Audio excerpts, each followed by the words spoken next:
루터를 기억하실 텐데요. 루터가 쓴 책 중에 교회 바벨론 유수라는 얇은 책이 있는데요.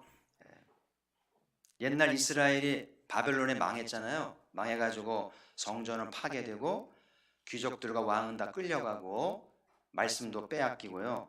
또 땅은 폐허가 되면서 이방인의 땅이 되는 것이 바벨론 포로잖아요. 근데 루터가 볼 때 그 당시에 16세기 유럽의 교회의 모습이 바벨론 유수다. 오늘날 교회가 바벨론이란 세상의 영에 의해서 파괴되어서 포로 생활을 하고 교회의 존재감을 잃어버린 것을 지적하는 말씀인데요.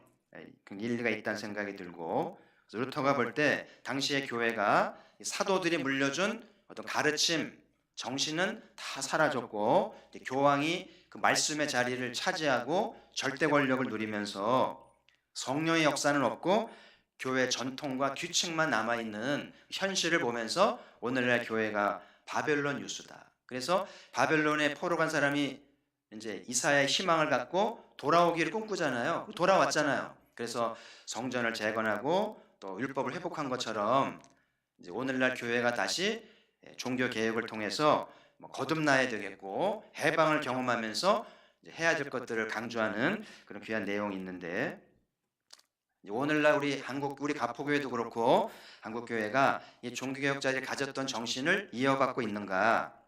개혁자들이 교회가 새로워지기 위해서는 제일 필요한 것이 오직 말씀. 그냥 말씀이 아니고 오직 말씀을 외쳤잖아요.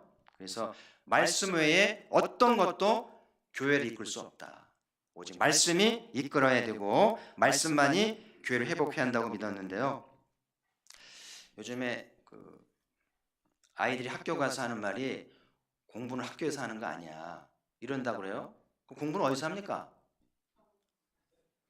공부는 학원에서 하는 거고 학교는 좀 쉬고 친구 사귀러 온다고. 그래서 뭐 틀렸다고 말할 수는 없는데 저희 부모 세대 입장에서는 그건 아닌데, 선생님의 가르침을 받고 공부하러 학교를 가야 되는데, 물론 공부가 전부는 아니겠습니다. 물론 포괄적으로 과목도 배우고 선생님 통해 삶도 배우고 배우러 가야 되는데, 이상하게 학원에게 뭔가 이렇게 공부는 학원에서 하고 학교는 쉬러 가는 이런 이상한 정서가 생긴 거는 조금 아쉬운 생각이 있다는 생각이 들고요.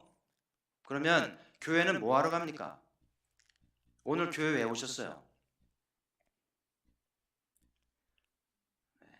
물론 예배 드리러 왔겠지만은 말씀을 배우러 와야 되잖아요. 그래서 말씀을 통해서 이제 신앙을 배우고 제자도를 배우러 와야 되는데, 혹시 여러분들이 교회는 사람 만나러 가지 교회를 뭐 봉사하고 그냥 이렇게 좀 쉬러, 세상 힘드니까 교회에 좀 쉼도 얻고 위로도 받고 그것도 하나의 기능이긴 합니다만은 종교개혁자 정신은 오직 말씀. 그래서 개신교 교회, 개신교 신앙은 말씀 배우러 교회에 오는 거고 말씀을 통해서 카톨릭을 뛰어넘고 제자 신앙으로 자라가라는 것인데, 오늘 가포교회 성도들이 교회에 말씀 배우러 오는가? 여러분, 개신교 예배는 종교의식이 아니에요. 1시간 예배 동안에 30분이 뭡니까? 제가 설교 맞잖아요. 그렇죠? 그래서 개신교 예배는 카톨릭처럼 예전이 아니고 예전보다는 하나님 말씀을 배우면서 이제 은혜를 받고 제자가 되려는 거예요. 그게 개신교 예배의 특징인데, 오늘날 말씀 들으러 오지 않아요. 제자 되려고 하지 않는 것은 종교개혁자들의 정신을 잃어버리고 있다는 것도 볼 수 있겠고요. 그래서 종교개혁자들이 말하기를 오늘날 하나님 말씀이 어디 있는가? 이 강단에 있다는 거예요. 이 강단에서 선포되는 말씀에 오늘 하나님이 우리에게 말씀하신다. 이것이 종교개혁자의 가르침이고 개신교의 정신입니다. 딴 데 가서 말씀 들으면 안 돼요. 집에서 성경 보면 되지. 그렇지 않아요. 종교개혁자들이 난리 납니다. 노발대발합니다. 강단의 말씀을 제쳐놓고 말씀 보지 말라는, 그것이 개신교 신앙의 전통이고 반드시 강단에 선포되는 말씀을 통해서 말씀을 잘 배우고 들으라는 것이고, 저들 여러분이 잘 하시는 것처럼 대표 기도를 할 때는 이 강단을 위해 꼭 기도해야 되고 설교자를 위해서 정말 애정과 존경을 가지고 간절히 기도해야 이 강단에서 하나님의 선포되는 줄 믿습니다. 이거 빼뜨리면 안 돼요. 꼭 메모해서 오늘 무슨 말씀을 하실지, 또 말씀을 전하는 강사가 건강하게 신령하게 증거하도록 하는 것이 종교개혁자들의 가르침인 거예요. 자, 오늘 읽은 말씀은 이제 바벨론에서 돌아와서 나라를 이제 새롭게 하고 율법을 개혁하며 드린 예배의 한 단면인데, 정식 예배라기보다는 집회 형식이죠. 말씀 집회인데 오늘 느헤미야 에스라가 중심이 돼서 말씀 집회를 여는데 이렇게 느낌이 굉장히 어마어마하고 참 이렇게 충만한 느낌을 받거든요. 그래서 이 당시에 이스라엘 성도들이 어떻게 말씀을 받았고 또 어떻게 은혜를 받았는지를 함께 나누면서 우리가 예배 가운데 말씀 어떻게 받고 어떻게 반응해야 할지를 나누려고 하는데, 첫 번째 보면 책을 펼 때 일어섰습니다. 5절을 같이 읽어보면, 5절에 보시면 같이 읽어보죠. 시작. 에스라가 모든 백성 위에 서서 그들 목전에 책을 펴니 책을 펼 때에 모든 백성이 일어서니라. 아까 일어섰잖아요. 성경적으로 느헤미야 시대에는 성경을 이렇게 펴니까 다 일어났습니다. 우리는 찬송할 때 일어나잖아요. 근데 찬송도 찬송이지만 말씀이 봉독되어질 때 말씀 앞에 다 일어서서 말씀을 이제 받는 거잖아요. 그래서 일어섰다는 것은 말씀에 대한 존경심 또는 사모하는 마음을 이제 표현한다고 봐야겠죠. 대통령이 국회에 이렇게 오면 국회의원들이 어떻게 합니까? 다 일어서죠.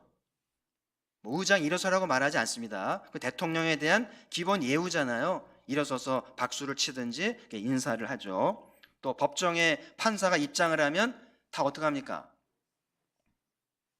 재판 받아보셨어요? 방송 봤잖아요. 드라마도 하니까 일동 기립해가지고 이제 이렇게 인사를 하고 판사가 앉으면 다 이렇게 앉잖아요. 그 판사에 대한 법에 대한 존경심 또는 예의를 갖추는 거잖아요. 그래서 이 말씀을 편다고 하는 거는 상징적인 거예요. 그냥 책 펴는, 국어책 펴는 거하고 달라요. 그래서 물론 그 당시에 이제 두루마리겠습니다. 오늘날 성경 이렇게 있다가 이렇게 편다, 이렇게 덮였던 책을 편다고 하는 것은 상징적인 거예요. 무슨 의미가 있는가? 말씀이 하나님이잖아요. 그렇죠?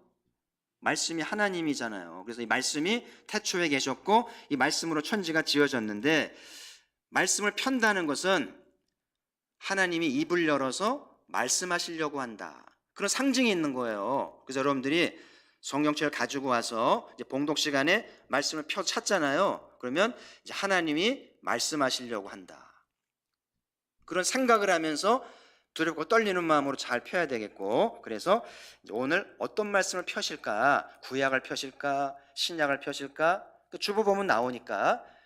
그리고 또 무슨 말씀을 하시려고 그러지? 그런 기대하는 마음을 갖는 것이 성경을 편다는 말 속에 무심코 펴면 안 돼요. 그런 유명한 이야기가 있는데요. 어떤 그리스도인이 성경 우연히 폈는데 눈에 들어오는 게 유다가 목매어 자살하니라. 좀 놀래가 이제 책을 덮고 다시 이제 얼른 폈는데 눈에 들어오는 게 너도 이와 같이 하라. 그러니까 이제 충격을 받아가지고 삼세판 해가지고 이제 딱 폈는데 뭐가 나왔겠어요? 속히 하라. 그러면 이 그리스도인이 말씀대로 속히 목매야 될까요? 그럴 리는 없잖아요. 그래서 말씀을 아무렇게나 펴면 안 돼요. 아무 때나 구약 펴고 아무 때나 신약 펴고 곤란하고요. 그냥 아무 데나 읽어도 안 되고, 또 점을 치듯이 한다든지 눈 닦아 걸려라 그러고 탁 필다든지 그래도 안 되고요. 그냥 단순 호기심으로 약속하면서 뽑을 때 그냥 호기심으로 이렇게 뽑는 것도 안 되고요. 이 성경이 은혜의 책이기도 하고 축복의 책이기도 하지만 동시에 심판과 저주를 담고 있기 때문에 굉장히 조심하지 않으면 축복을 받으려고 했는데 정작 거꾸로 갈 수 있기 때문에 사사가 그러잖아요. 성경을 사사로이 풀지 마라. 혼자서 아무한테나 가서 말씀을 펴고 배우거나 풀지 말라는 거예요. 중요한 말씀이고요. 그래서 반드시 가르침을 받고 건강한 교회의 강단을 통해서 잘 배우고 펼 줄 알고 읽을 줄 아는 것이 중요하다는 것을 오늘 먼저 기억하시면서, 그래서 성경은 이제 반은 구약이고 반은 신약이잖아요. 구약은 선지자, 신약은 사도잖아요. 그죠? 그래서 이제 개혁교회 전통은 주일날 성경을 봉독할 때 두 곳을 하는 것은 구약 한 곳, 신약 한 곳.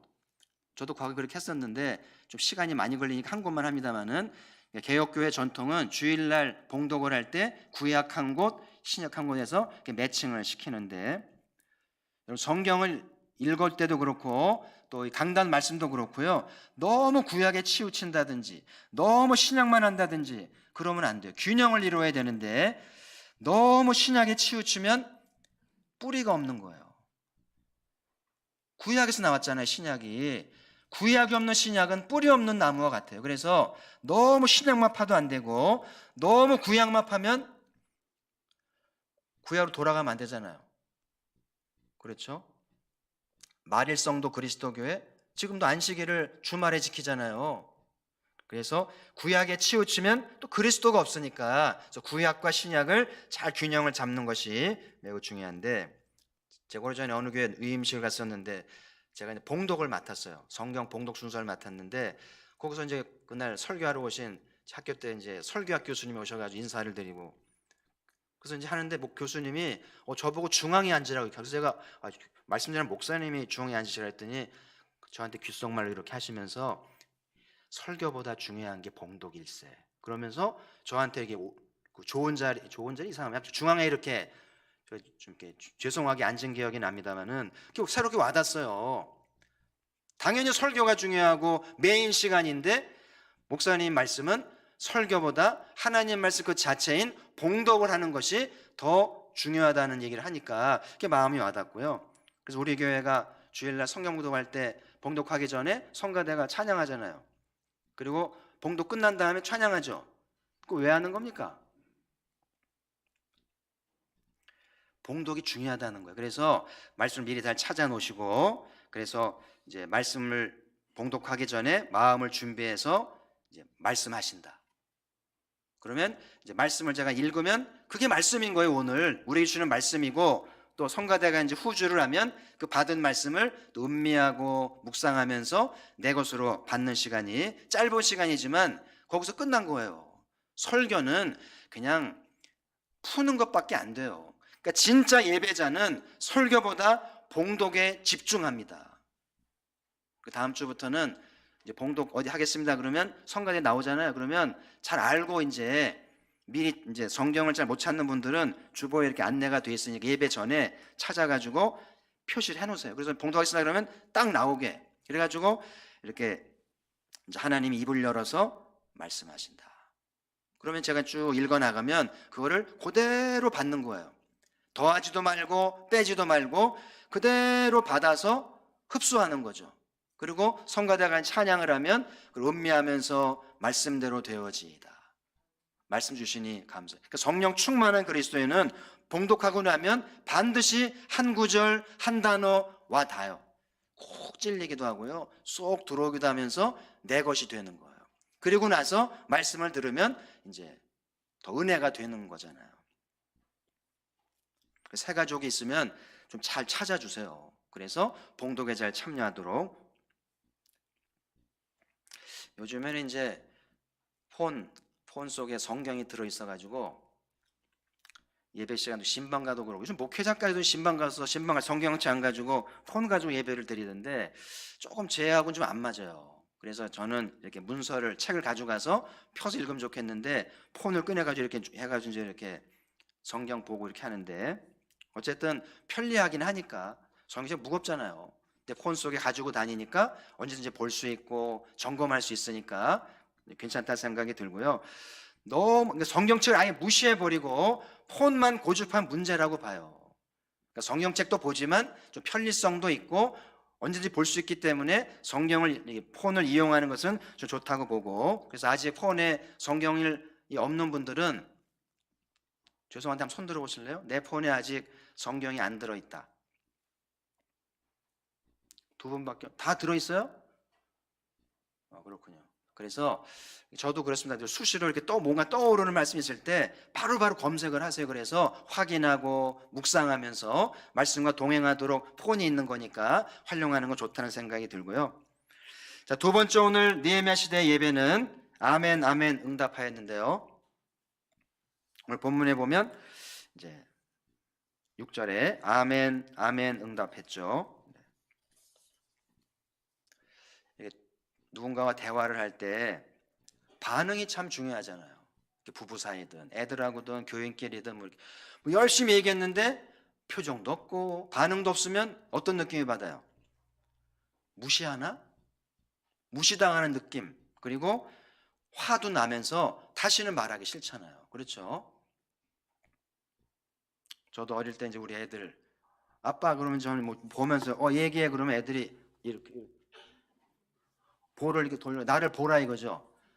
봐야 얘기한다는 거죠. 그래서 이건 기억이 나는데 이 예배 시간 하나님과 대화의 시간, 교제의 시간인데 하나님이 말씀을 했으면 반응을 해야 될 거 아니에요. 뭐라고 반응해야 가장 아름답고 하나님 기뻐하시는가? 그게 아멘, 아멘.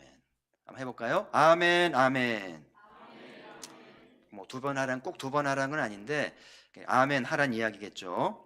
그래서 상대방이 무슨 말을 하면 반응을 해야 되잖아요. 고개를 끄덕이든지. 그리고 이 적극적 경청이라고 하는 것은 상대방이 한 말을 정리해가지고 이런 말이지 이런 뜻인 거죠. 그러면 상대방이 굉장히 보람을 느껴요. 잘 알아들었네. 내 말을 잘 듣는 것 같아. 그러면 굉장히 기분이 좋잖아요. 하나님이 말씀했을 때 우리가 잘 기억해드리고 아멘으로 받는 것이 하나님 응답을 받고 축복을 받는 통로라는 것인데, 그래서 아멘이라는 말은 히브리어잖아요. 히브리어로 이제 아멘은 우리말로 이제 공감합니다, 동의합니다 그런 뜻이거든요.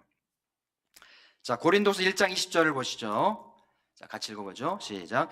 하나님의 약속은 얼마든지 그리스도 안에서 이해가 되니 그런즉 그로 말미암아 우리가 아멘하여 하나님께 영광을 돌리게 되느니라. 아멘. 그러니까 아멘 하려니까요. 꼭 시켜야 하지 말고 자동적으로 말씀 읽으면 아멘 이렇게 나와야 돼요. 아시겠죠? 무의식으로 나와야 돼요. 그래서 오늘 보세요. 하나님의 약속 말씀이니까 이 말씀은 얼마든지 이해가 된다. 이해가 히브리 말로 아멘인 거예요. 그 예수님이 늘 말씀할 때마다 내가 진실로 진실로 내가 아멘 아멘 말한다 이거예요. 믿을 만하다 이거죠. 그러니까 우리도 하나님 말씀을 아멘으로 해서 영광을 돌리게 된다는 거죠. 그래서 여러분 아멘이라는 거는 긍정 이상이에요. 뭐 긍정의 사람이 되라, 긍정적으로 말해라, 그 이상이에요. 긍정은 기본이고 긍정을 넘어서서 하나님의 역사가 우리의 삶에 개인이든 민족의 역사든 이루어지게 되는 통로가 아멘이라는 거예요. 그래서 아멘 할 때 개인의 인생도 민족의 역사도 바뀐다는 거니까 하나님의 약속은 얼마든지. 그래서 오늘 하나님이 우리에게 예배 시간에 말씀을 주시는데 그 말씀이 얼마든지 바꿀 수 있다는 거죠. 변화 줄 수 있다는 말씀이죠. 성경에 보면 별별 계시 사건이 많잖아요. 홍해가 갈라지고 뭐 죽은 자가 살아나고 귀신이 떠나가고 뭐 각종 병들이 낫고 오병이어로 5천 명을 먹이고요. 우리 이성과 경험으로는요 받아들일 수 없어요. 어떻게 물이 갈라집니까? 어떻게 죽은 자가 살아나요? 어떻게 오병이어로 5천 명이 먹습니까? 말도 안 되죠. 근데 우리가 말씀 앞에 아멘 하면 역사가 일어난다는 거예요. 그래서 여러분이 말씀을 들을 때 내 경험과 이성과 지식으로 판단하면 안 돼요. 믿어지지, 좀 이해되지 않고 받아들이기 어렵더라도 아멘 화답하면 하나님의 기적과 역사가 일어난다는 것이죠. 얼마든지. 아멘. 그래서 이 아멘을 알고 적절히 활용할 줄 알 때 꼭 말씀 시간만이 아니라 부부가 대화할 때 상대방이 오랜만에 좋은 얘기하면 아멘 하세요. 오랜만에 남편이 좀 들을 만한 소리 하면 아멘! 그럼 남편이 뭔 소리야 그럴 거 아니에요. 애들이 믿음으로 용기 있어 말할 때 부모가 아멘으로 화답해 주면 얼마나 용기가 날까요? 쓸데없는 소리 하네. 그러지 마세요. 애들이 막 은혜 받고 와가지고 엄마 아빠한테 믿음으로 해보겠다고 그러는데 쓸데없는 소리 하지 말라고. 그러면 믿음을 초치잖아요. 그래서 부모도 자식도 온 성도가 이 말씀에 대해서 아멘으로 반응할 때 얼마든지 역사가 이루어진다는 거예요. 그래서 저는 아멘을 좀 한 세 가지로 비유하고자 싶은데, 한 가지는 아멘은요 음식을 잘 삼키는 것 같아요. 음식을 입에 물었으면 잘 씹어서 이제 음식 맛을 보잖아요. 단맛, 뭐 쓴맛, 뭐 달콤한 맛 이렇게. 그리고 이제 삼키죠. 좀 빨리 삼키죠. 이렇게 좀 빨리 삼키잖아요. 그죠?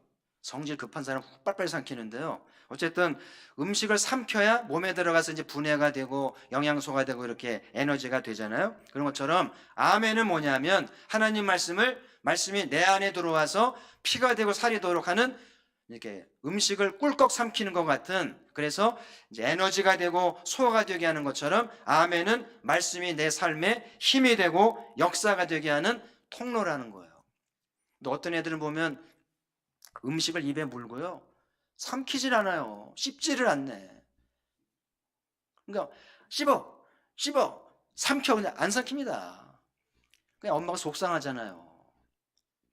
그래서 목사는 여러분에게 말씀을 요리해서 전해주는데 아멘으로 화답을 해야 되는데 이거 삼키지 않으면 답답한 거잖아요. 그래서 여러분 말씀 듣다가 저거는 내게 주는 말씀이야, 너무 좋네, 그럴 때는 어떻게 해야 돼요? 꿀꺽 이렇게 하는 거죠. 꿀꺽이 아멘 이렇게 하면 그 말씀이 들어와서 피가 되고 살이 되고 지혜가 되고 능력이 되면 얼마든지. 그렇죠. 두 번째 아멘은요, 물건을 이제 보자기에 싸잖아요. 보자기에 싼 다음에 어떻게 하면, 보자기에 이렇게 해서 매듭을 졌잖아요. 매듭을 야무지게 잘 져야 쏟아지거나 이제 흐르지 않잖아요. 그죠? 아무리 귀한 물건이라도 보자기를 엉성하게 싸면 흐르거나 쏟아질 수도 있잖아요. 그래서 매듭을 잘 이렇게 두 번 이렇게 하잖아요. 이렇게 해가 두 번 꼭 매잖아요. 그런 것처럼 아멘은 하나님 말씀이 새 나가지 않게, 마귀가 못 뺏어가게 이렇게 야무지게 메워서 잘 간수하고 보관하려는 의지가 있는 것이 아멘인 거예요. 그래서 내 인생을 살리고 축복하는 말씀이 새 나가지 않게 잘 싸매 두는 게 아멘인 거니까 아멘 잘해야 되겠죠. 절대 빼앗기지 마시고요, 야무지게 가져가시라는 거죠. 그리고 또 한 가지는 이 아멘은 인감을 찍는 것이다. 그래서 다 인감 도장 있잖아요. 인감은 아무나 찍으면 안 됩니다. 그거는 정말 믿을 만한 사람에게 해야 되고 중요한 문서를 만들 때 찍는 법인데 그건 내가 책임져야 되는 거기 때문에 이렇게 아무데나 찍지 않는 것처럼 이 아멘은 내 삶을 걸고 이렇게 받아들이는 거고, 주님과 계약하듯이 말씀을 받고 순종하려는 의지가 있는 것이 이제 아멘과 같은 그 의미가 있는 것을 기억하시면서 아멘을 잘 하시길 바라고요. 이제는 제가 이제 아멘 이렇게 하지 않아도 여러분이 알아서 밥을 잘 삼키고 보자기를 꽉 짜고 인감도장 찍듯이 여러분이 말씀 들을 때 참 좋은 말씀이고 필요한 말씀이면 아멘으로 받으세요. 아시겠죠? 우리 교회 아멘 잘하는 집사님 몇 분 계시잖아요. 그죠? 최모 집사님, 이모 집사님 이렇게 몇 분 계시잖아요. 저도 감사해요. 다른 교회 가봐도요, 그렇게 아멘하는 분들이 있더라고요. 몇 분씩. 그럼 교회 분위기가 살아나는 느낌이 있어요. 한 사람의 아멘이 교회를 바꾸는 거예요. 할렐루야. 자, 세 번째 오늘 느헤미야의 집회는 이제 말씀을 들을 때 깨달은 것인데요. 8절 9절에 보면 하나님이 율법책을 낭독하고 그 뜻을 해석하여 백성에게 낭독하는 것을 다 깨닫게 하니 백성이 율법의 말씀을 듣고 다 우는지라. 그러니까 느헤미야, 에스라와 레위인들이 말씀을 이제 풀어주고 이제 해석해 주니까 다 깨닫고 나서 다 울었다고 그래요. 그래서 이 장면이 참 아름다운 거예요. 본 적은 없지만 상상을 하니까 참 아름답다. 여러분, 사람이 언제 제일 아름답냐면은 말씀의 은혜를 받고 울면서 기도하는 모습이 가장 아름다운 것 같아요. 내 남편이 말씀을 듣고 깨달음 받고 통곡하면서 기도하는 모습을 볼 수 있다면, 내 아내가 말씀을 은혜 받고 통곡하면서 새삼되는 걸 볼 수 있다면, 우리 애들이 그럴 수 있다면 얼마나 좋을까요? 올 한 해 예배를 잘 배워서 말씀 앞에 깨달음이 있고 통곡할 줄 아는 아름다운 예배가 있기를 소망을 합니다. 그럼 설교를 들을 때 머리로 이해하지 마세요. 머리로 들었더라도 마음으로까지 와야 말씀이 깨닫는 거예요. 깨닫는 거는 머리가 아니고 마음의 몫이기 때문에. 그래서 이제 시간이 조금 갔습니다만 조금 더 할게요. 깨닫는다는 건 뭘까? 말씀에 목적은 깨닫는 거거든요. 첫 번째 깨닫는 거는 내게 주는 말씀으로 받았다는 거예요. 그래서 설교는 그냥 좋은 말씀, 도덕 설교가 아니고요. 때로는 말씀 속에 책망도 있어요. 혼주경이 납니다. 막 칼에 찔리는 것 같이 아프기도 하고요. 막 부담스럽기도 하고요. 막 줄 것 같기도 해요. 너무 힘들어요, 말씀이. 책망도 있고 교정도 있고. 좋은 말씀만이 아니잖아요. 그래서 목사는 늘 부담스러운 게 이 책망을 해야 되나? 쉽지 않거든요. 욕먹을 짓을 합니까? 좋은 얘기, 잘 된다는 얘기. 근데 그런 말씀만 있는 건 아니거든요. 그래서 책망의 말씀인데도 내게 주는 말씀으로 받을 줄 알고, 교정하라는 말씀인데도 내게 주는 말씀을 받을 줄 알아야 참된 건강한 신앙인데, 설교를 들으면서 저 얘기는 내 남편이 좀 들어야 되는데, 그러면 안 좋은 거예요. 설교는 깨닫는다고 하는 거는 내가 들으라고 주는 말씀이에요. 그래서 하나님 오늘 내게 이렇게 말씀을 주시는 것은 내가 깨닫고 내 탓으로 여기고 내 악이 나름이라고 생각하라는 거거든요. 집안일이든 교회 일이든 무슨 일이든지 간에 내 탓이오 인정하고 내가 하면 된다. 이런 자세로 말씀을 주는 거기 때문에 늘 내게 주는 말씀으로 받는 것이 깨달음의 이제 은총이라고 봐야 되겠고요. 음식에도 궁합이 있잖아요. 그죠? 이렇게 고기 먹을 때 야채랑 먹듯이, 그리고 이제 삼계탕 끓일 때 들어가는 게 있잖아요. 그죠? 궁합이잖아요. 궁합이 있는 것처럼 저와 여러분 사이, 설교자와 청중 사이에도 궁합이 있지 않나 싶어요. 그래서 설교자는 꼭 필요한 말씀을 잘 전하고 여러분은 내게 주는 말씀으로 받고, 그러면 궁합이 맞으면 역사가 있는 거죠. 할렐루야. 그래서 여러분 강단을 귀하게 여기시고 목회자를 사모하고 말씀을 사모하면서 잘 받으면 거기에 놀라운 축복이 있고 영적인 성장이 있다는 것이 깨달음의 첫 번째 은총이고요. 또 한 가지 깨닫는다는 것은 철이 드는 것을 말하는데, 사람은 철이 들어가죠. 어릴 땐 철이 없어요. 철은 몇 살 때쯤 듭니까? 여러분 철 들었어요?